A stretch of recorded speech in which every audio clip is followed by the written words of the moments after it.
Matapos po na ma-impeach ni Vice President Sara Duterte sa Kongreso, mga kabayan, dyan sa Kamara, na kung saan nagbunyi itong mga congressman na to, itong 215 na bumoto, at talagang minamadali nilang pirmahan lahat at ipinadala na nila, binitbit nila doon, papunta doon sa yung artikulo doon sa Senado. Ang problema, mga kabayan, kansilado. Kansilado kasi nag-adjourn na po ang Senado. Alas 3 pa lang ng hapon, mga kababayan. Kahapon po yun.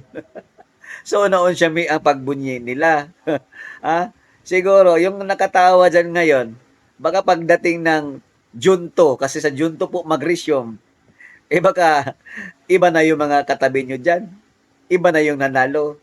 Eto po yung video, mga kababayan, short video lang tayo. Papakita lang natin na paano nag-adjourn itong Senado, mga kabayan, sa pangunguna po ni Joel Villanueva. Eto po yun. Mr. President, before we adjourn, may I remind our colleagues that there is a standing resolution, resolution number 21, entitled Resolution Authorizing All Regular Standing Committees, Oversight Committees, and Special Committees of the Senate to conduct hearing, meetings, and consultations during every recess of the Senate to have continuity in the process of passing pending proposed legislations and to conduct investigations on issues of national interest to aid in crafting relevant legislation.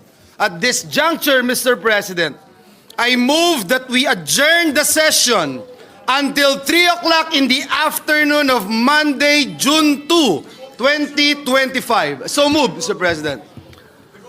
There is a motion.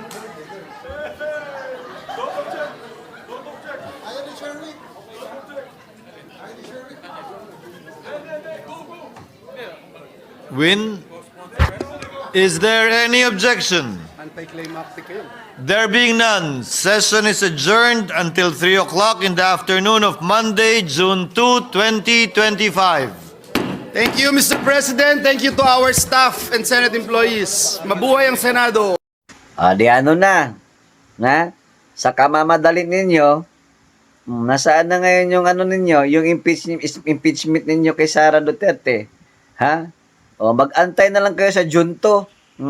Franz Castro, wag masyadong mabunya, baka atakehin ka sa puso. Grabe naman tong alin na to. Abot hanggang tenga yung ngiti niya at saya nung magkakaroon ng impeachment diyan sa loob ng Kamara para kay VP Sara Duterte.